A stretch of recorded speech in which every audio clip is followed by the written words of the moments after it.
বেশ কয়েকদিন ধরে একজন আপু কমেন্ট করছিলেন যে আপু ওভেন রোস্ট শিখতে চাই। তো আজকে আপু আপনার জন্য এই টিউটোরিয়ালটা।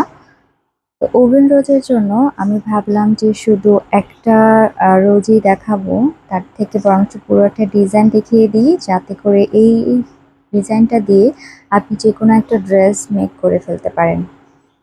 তো ওভেন রোজের জন্য আমরা প্রথমে একটা সার্কেল করে নিব, মানে গোল একটা কিছু দিয়ে এঁকে নিব।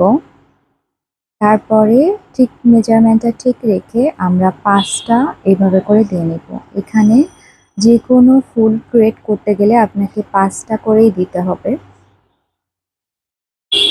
এরপরে একটা যে কোনো জায়গা থেকে উঠায়ে জাস্ট পেছন থেকে আমি একটা রেখে একটা পাসিং করতে হবে, যে একটা উপরে এবং একটা নিচে এভাবে করে, একটা রেখে একটার ভেতর দিয়ে এভাবে করে ঘোরালেই কিন্তু আপনার ওভেন রোস্ট তৈরি হয়ে যাবে। এবং এটা কিন্তু ভীষণই সুন্দর। আর এটা করা এত বেশি সহজ, কিন্তু এটা কিন্তু একটু সেনসিটিভ। সেনসিটিভ এই জন্য, যদি আপনি একটু জোরে টান দিয়ে ফেলেন তাহলে কিন্তু আপনার রোস্টটা নষ্ট হয়ে যাবে। এটা আর কোনোভাবেই ঠিক থাকবে না। এটা একটু ধীরে সুস্থে করতে হয়, মানে একদমই একটু আস্তে ধীরে এরকম আরকি। এটা কোনোভাবে জোরাজুরি করা যাবে না। আর এটা যতক্ষণ না আ ওই মেইন যে বেসটা দিয়েছিলেন ৫টা, ওইটা ঢাকা পর্যন্ত আপনি এটা ঘোরাতে থাকবেন একটার পর একটা।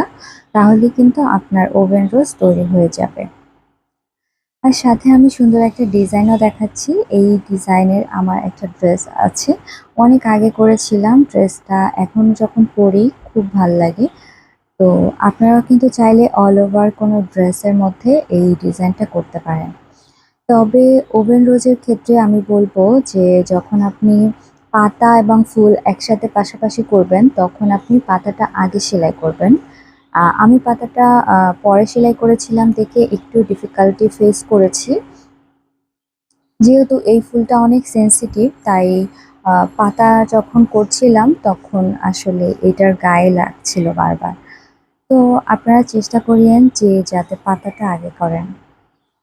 যাই হোক, এই সিনটা দেখে আসলে কেউ হাসবেন না।